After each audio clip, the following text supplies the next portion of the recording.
back on the Zero Hour. I'm your host, Richard RJ Eskow. One of the greatest sources of ongoing injustice in our society is the so-called criminal justice system. It is an arena of great inequality. There are many injustices which take place in, among other things, we've talked on this program about the bail system, but the entire overview of the structural flaws, I would call them, in the criminal justice system have been addressed in a new book, which is entitled, let me make sure I get this exactly right, The Fear of Too Much Justice, Race, Poverty, and the Persistence of Inequality in the Criminal Courts. The authors of this book are with us today. They are both attorneys. Stephen Bright teaches law at Yale and at Georgetown Law Center. He was the director of the Southern Center for Human Rights, is won numerous, multiple, I should say, capital cases in the Supreme Court. He divides his time between Lexington, Kentucky. Well, I guess he lives in Lexington, actually. This is his first book. James Kwak, who's been on the program before, is a former professor of law at the University of Connecticut. He is chairperson of the board at the Southern Center for Human Rights and lives in Amherst. And they join us now. So without any further ado, James Kwak and Stephen Bright, welcome to the program. Thank you for having us. Thanks. It's always a pleasure. Yes, same here. And let's start with this. From time to time in the media or in dramatizations or whatever, we'll hear what might be called anecdotal stories of injustice. There'll be a popular movie, there'll be a depiction in a TV series or whatever.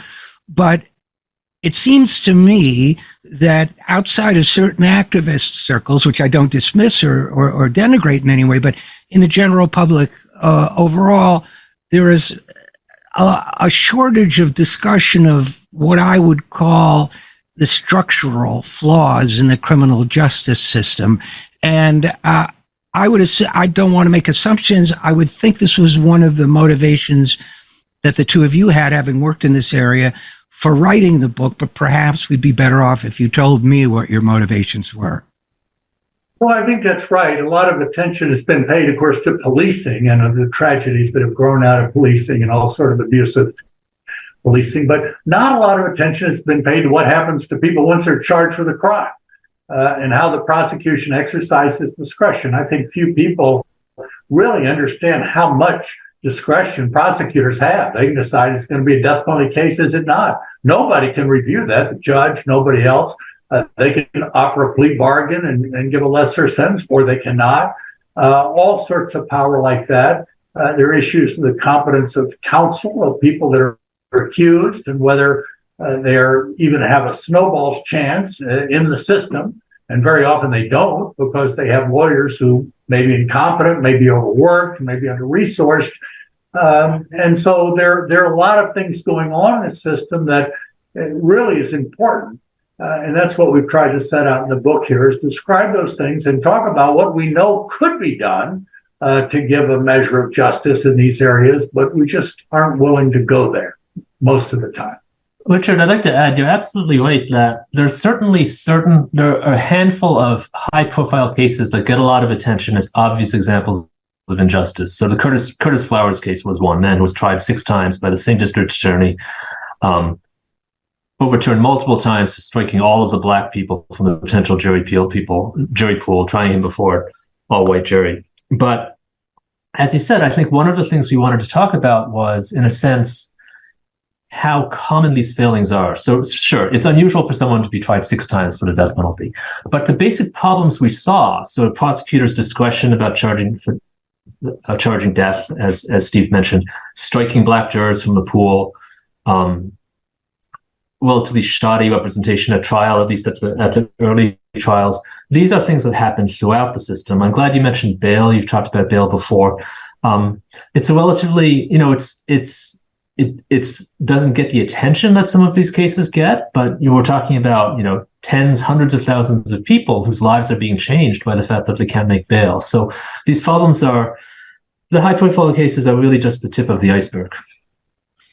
Thank you for that. And Stephen Bright, I know in the introduction, your fellow attorney, is it Brian Stevenson? Do I have that right? Yes, yes. It talks about your own role after, the legal precedent that everyone, regardless of financial status, deserves representation in court, to make sure that it was quality representation. And I resonated with that principle because I served on criminal juries twice in my life, both when I was quite young, actually, I'd say early 20s.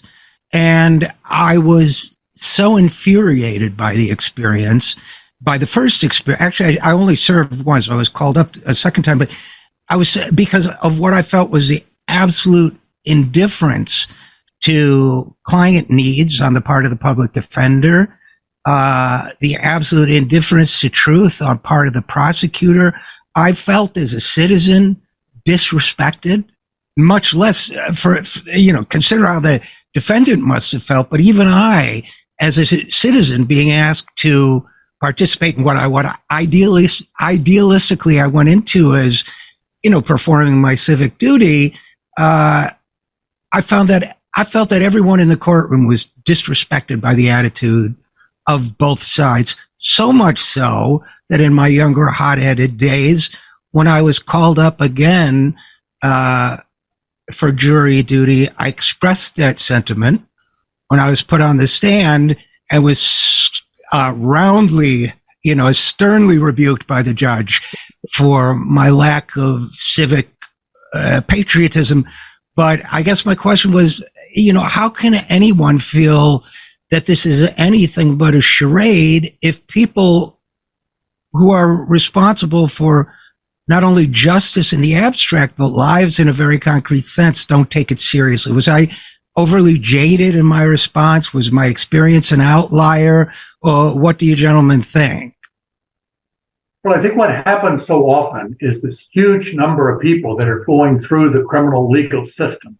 And what happens is, instead of giving people what's supposed to be really the best democratic experience, having a jury of 12 people decide a case, there's this tendency to just sort of go through the motions, give somebody a lawyer, not a real lawyer, not a lawyer who's going to investigate, or a lawyer who's going to be able to consult with expert witnesses and put on a defense.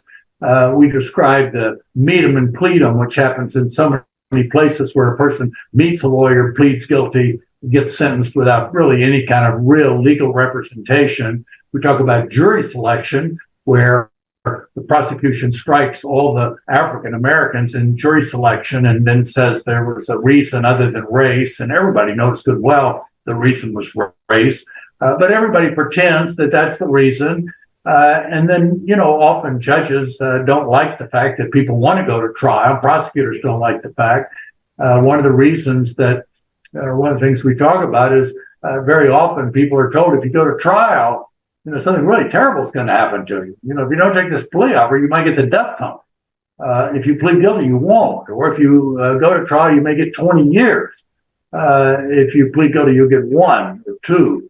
And then when the defendant just absolutely won't go along with it, sometimes you see jurors treated the way you were treated, which is really unfortunate.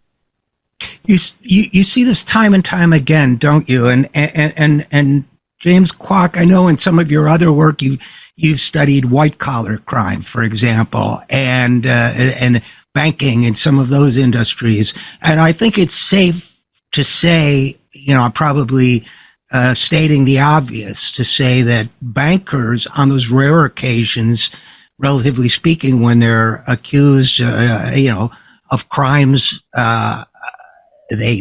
there's evidence they may have committed. I'm trying to put that appropriately. They don't have the problem of having attorneys who are phoning it in, who have an enormous caseload, who are just checking a box in terms of what the system says somebody's supposed to have, i.e. representation.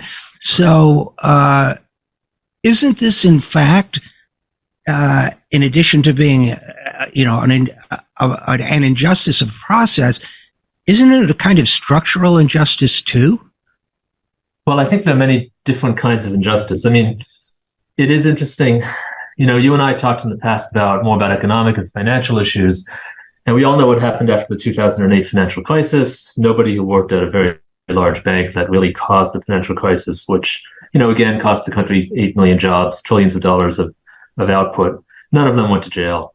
There were some prosecutions of some very small banks for garden variety mortgage fraud, but no prosecutions of large banks.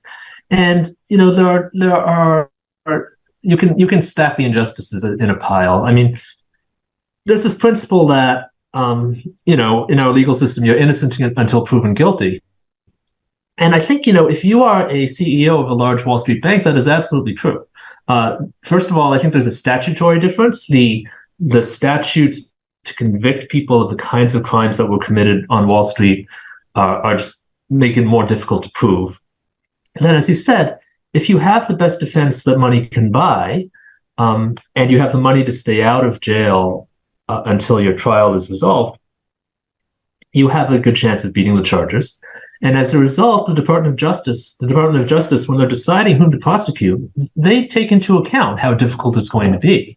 And I think that's a major reason why so few people were even charged coming out of the financial crisis. The way we treat so-called, well, it's not even violent crime, because we're also talking about lots of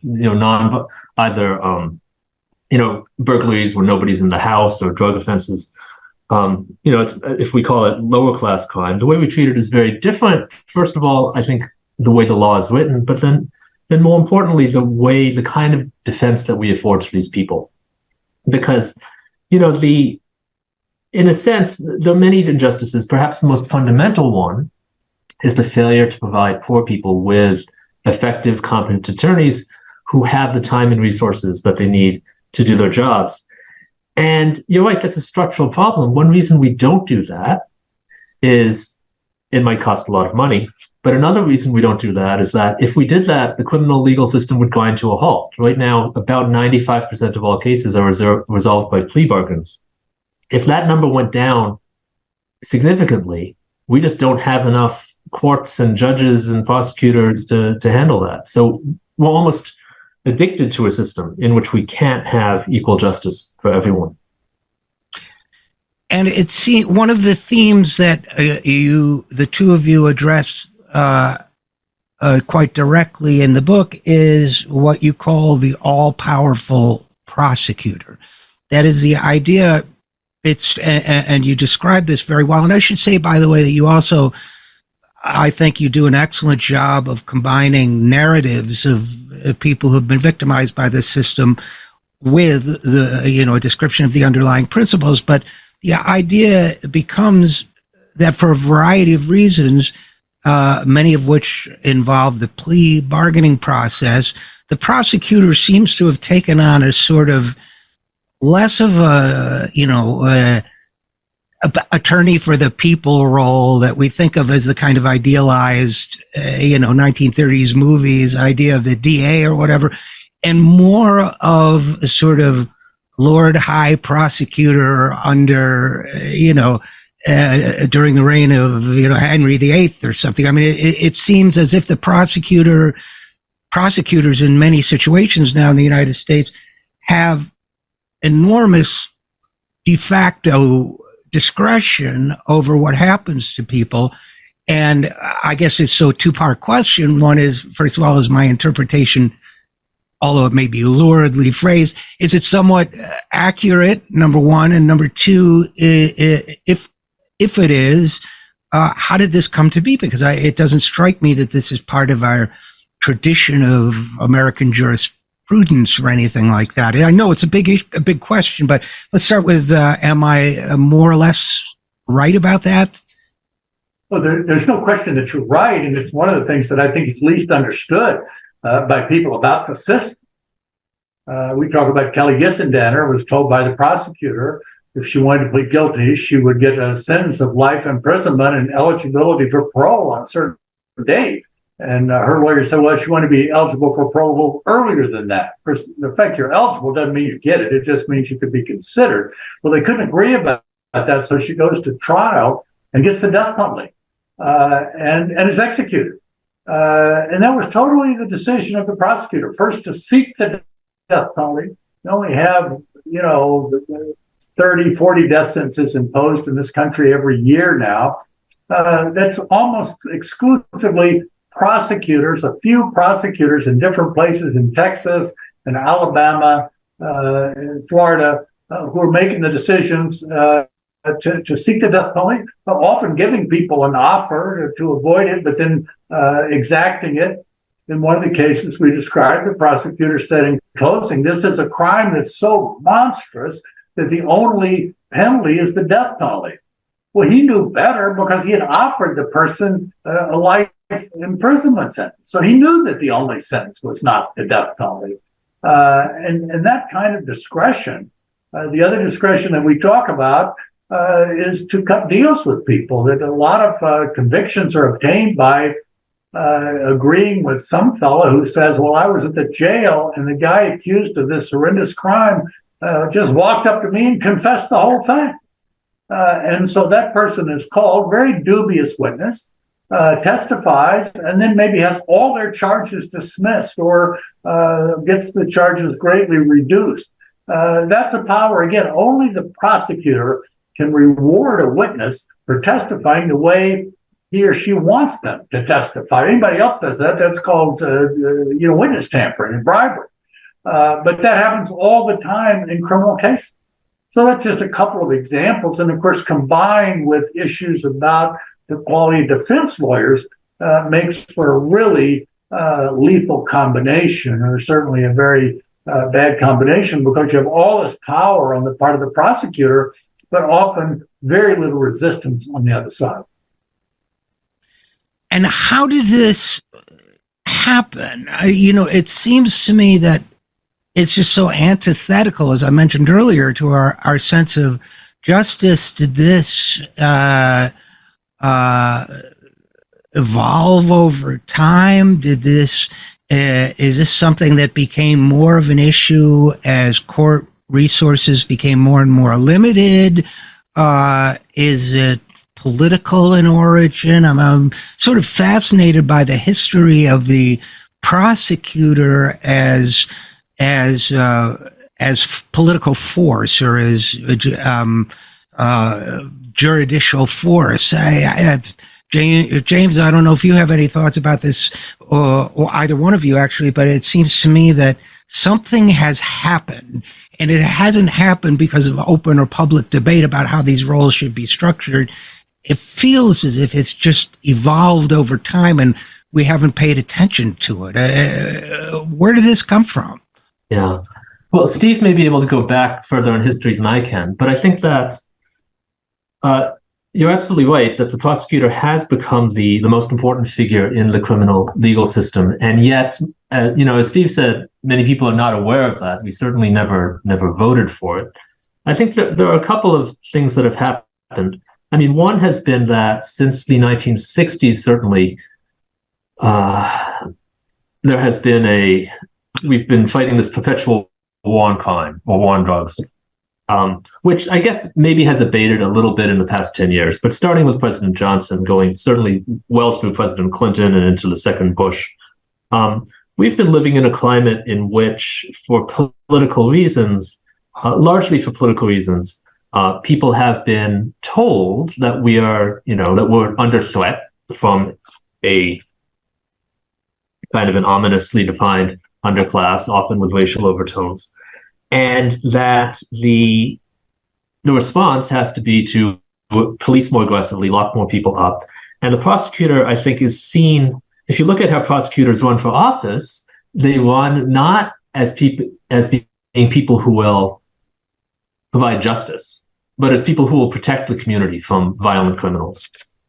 So I think that is the kind of the mandate of the elected prosecutor, and almost all head prosecutors are elected in most of the country. And then I think one thing we do talk about in the book is the transformation of judges. So judges have been elected in most states for a long time, but the election of judges, particularly of appellate judges and Supreme Court justices, has become much more politicized in recent decades. Not only, in fact, to a large part, not because of criminal legal issues, but because of other issues like tort reform, But in election campaigns, because they are able to get attention, death penalty cases involving violent crime, tend to grab the headlines and are the subject of the attack ads in these campaigns. So we also have a judiciary that's been conditioned by contemporary politics to take a hard line on crime. So those are some of the factors, but I don't know the full answer to the question you're asking. Stephen Bright, anything to add? To what we talked about earlier, just the crush of so many people. At one time, there were about 200,000 people in the 1970s in prisons and jails in this country. Now it's 2.3 million or something close to that. And there's just not a way to give people individual attention as they go through the system. At one time, a lot more cases went to trial, and people who lost at trial did not get punished so severely. Today, the so-called trial tax, that what you pay if you go to trial, of course, if you win, you go home. But if you lose, and very often, cases are closed cases, and whether the jury convicts or not may depend on, how the witnesses come across, or all kinds of things, who's on the jury, whether all the people of color have been excluded from being on the jury. So you've got a more conviction prone jury. And so the result has been fewer and fewer trials, heavier and heavier plea bargaining. And all of that has resulted in, almost a disappearance of criminal trials. Which seems, and you make the point well in your book, this seems to be a complete violation of the fundamental principle that we are entitled, A, to a jury trial, and B, once that's been established, by a jury of our peers. It's in terms of the first, what you describe is a system where I can try for a jury trial, but I will be punished for it if I lose. In other words, that seems on the face of it to be to fly in the face of the right to a jury trial. You don't have a right to a jury trial if you're now playing Russian roulette with your life.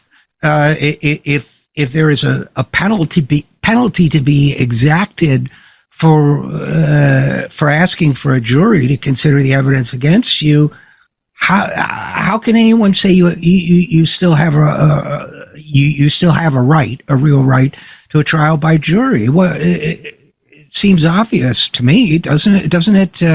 Isn't this a fundamental principle people should understand? Yeah, I think you're absolutely right. One thing that you didn't state explicitly, but I think was part of your point, is that you're also entitled. I mean, we think of ours as being an adversary legal system, right? Where the prosecution and the defense fight on a relatively level playing field in front of a neutral jury, right? And one of the key themes of the book is that, for a number of reasons, some of which we've discussed, a couple of others I will mention, we're far from having the equal playing field. So we've talked about the prosecutor's power to determine what charges he's going to bring, which ones he's going to drop. That's the fundamental power that the prosecutor has in plea bargaining. But if you're a defendant and you're thinking of going to trial, not only do you have to worry about the trial penalty, you have to worry about the fact that your defense lawyer, unless you're a Wall Street CEO, your defense lawyer, no matter how well-meaning or competent, is not going to have the resources to investigate the case as thoroughly as the prosecutor, who can rely on the police. In most states, the prosecutor does not have to turn over information to the defense attorney prior to trial, which leads to so-called trial by ambush. The defendant and his attorney don't know how strong the prosecution's case is, which makes it very difficult to decide whether or not to go to trial. So there are a number of ways in which the deck is loaded against you, and it does become a gamble to insist on a trial by jury. Last thing I'll mention, this only applies to a very small number of cases, but Ron DeSantis, just shortly before announcing his run for president, signed a bill that allows a jury to condemn somebody to death in Florida by an 8-4 vote. So that's another way of undermining the power of the jury, because, as we've mentioned, all white juries are much more likely to sentence people to death, particularly black people, but I believe it's true of white people as well. And one of the best defenses against that is a diverse jury. But now the prosecutor only has to convince 8 people. He can basically ignore the other 4. So that's another way in which the constitutional protections of a jury trial have been undermined. And we haven't used the phrase yet, preemptory challenge, but in terms of not only this pressure not to ask for a jury trial, but the cases you've mentioned several times where it's an all-white jury, clearly people cannot, the prosecutor won't say, I want an all-white jury because this is a black defendant and I want to convict them, but they have the right to reject prospective jurors without spelling out why, right? So they can, I know there are limits and so on, but they can basically preemptorily reject most or all black candidates for the jury and never justify themselves. Is that true? Well, in most states, it depends on the state. Each state has a different rule in terms of how many strikes each side has. But let's say average state would be 10 on each side. I should say first, though, that African Americans have been excluded from juries for one reason or another throughout the history of the country. And the reasons have sort of changed under representation not allowing them to vote for 100 years or so, under representation in the jury pools. But the sort of final coup de grace is that the prosecutor then uses, if he has 10 peremptory strikes and there are only 5 or 6 or 7 African Americans that are qualified for jury service, he strikes those, then obviously you get an all-white jury. This has been going on forever. It was criticized so much the Supreme Court finally said, in a case called Batson versus Kentucky, about 35 years ago, said we're going to do something about it. Now, if the defense objects, the prosecutor has to give a reason, and the judge decides whether the reason for the strike was race or whether the prosecution lied and gave a false reason. Well, that's not going to work because, of course, the judge doesn't have any idea. And the judge may feel like the prosecutor ought to get to do whatever he or she wants to do. And beyond that, the Supreme Court has said any kind of reason, even very trivial reasons, like the fact that the juror had facial hair, is a reason that a prosecutor can give for striking, and that's okay. You can strike that person. So now prosecutors have lists of reasons, and they strike people of color during jury selection and then read off one of the reasons. And so most of the time, every now and then there's an exception, but most of the time they get away with it. In a lot of places, defense lawyers don't even challenge because they know the judge is not going to seriously entertain a challenge to the prosecutor's strikes. I'd like to add, this is an example of another theme that we see in several points in the book, which is that everyone knows this is a problem. The Supreme Court knows it's a problem. And that's why they decided this case in 1986, Batson v. Kentucky, where they said what Steve said. Well, you have to think about that opinion in 2 parts. So first of all, they said you cannot strike a juror because of race or gender. But then to enforce that, they came up with the process, which is what Steve just described. And it's a process that just looking at it, it's going to fail. Justice Thurgood Marshall said it at the time. And this is not going to work. And so it's an example of the Supreme Court and our courts in general failing to follow through on the principles that they stated. Another example is, the Supreme Court is the court that said, if you're under trial facing the potential loss of any amount of liberty, you have the right to a lawyer. That's what they said in a number of cases in the 1960s. Then the 1980s come around and they set the test for what it means to have an effective lawyer, and they set the bar so low that it's extremely hard to win a case arguing that your lawyer was incompetent, even if your lawyer was sleeping, drunk, on drugs, etc. There are examples of those types of lawyers where the courts have said, Sure, this wasn't the best lawyer you could have had, but it's good enough for the Constitution. So it's just another example of where the Supreme Court says something that sounds good, that we all know to be true, but then fails to back it up in any meaningful way. And the catch-22 too there is that generally a person doesn't have a lawyer to try to show that the lawyer they had at trial was incompetent. So you can't, if you can prove it, great. But if you don't have a lawyer, if it's a death penalty case, you may have Brian Stevenson or somebody from Southern Center for Human Rights or a lawyer. But most of the people in prison in this country, 2 million people or so, they're not there for death penalty cases. And so I do want to say this, there's certainly some places, and we point this out, where people have extraordinarily good public defenders. But unfortunately, they're the exception and not the rule. And that's part of our theme of our book, is that we could do it. We could provide people with competent lawyers. We could provide those lawyers with the resources they need to represent people zealously and effectively. But there's just there's a fear of doing that. I think people are thinking, well, if we did that, a lot of people wouldn't be convicted if they had good lawyers. And, there are a couple of other issues in your book we haven't discussed that we may not be able to get to, the madness of measuring mental disorders, for example, and the excess of punishment, the, extreme levels of punishment we impose, and the fact that more justice, as you say, means less crime, not more crime, which is, I think, the popular misconception about it. But I guess, to me, in conclusion, what I'm reflecting on is, I believe the first big court case leading to the right to representation was 1963, was it? Which means it's been 60 years since this right was established in American jurisprudence as a principle, at least.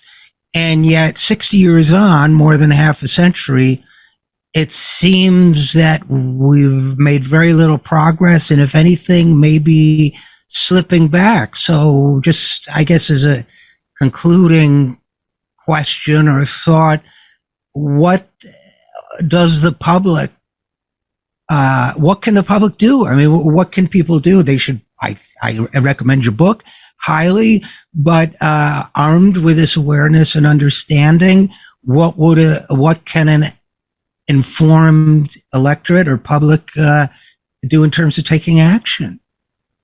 So I'll say a couple of things. I think this is a great question for your show, because your show is a broad-ranging, progressive ideas and issues show. So a lot of people listening who maybe for whom this isn't their number one issue. I think that I'll say two things. One is that I think it would be good if people thought about the criminal legal system more as an area of structural injustice, as opposed to a place where we put the bad apples. I don't think this is necessarily true of your viewers or progressives, but there is a sense in which many people think, oh, maybe he's not guilty of that crime, but I'm sure he's guilty of something. And there's just a tendency to discount the people who are swept up into the criminal legal system and just make assumptions about them that are unfair and inaccurate. And I think instead we should see this, and increasingly people are seeing it as a structural injustice issue. I mean, when we look at we're talking about millions of people, tens of millions of people, when you talk about people with some kind of arrest or criminal record, overwhelmingly, or not overwhelmingly, but disproportionately Black, brown, and poor. And this is causing kind of generations of economic inequality, among other things.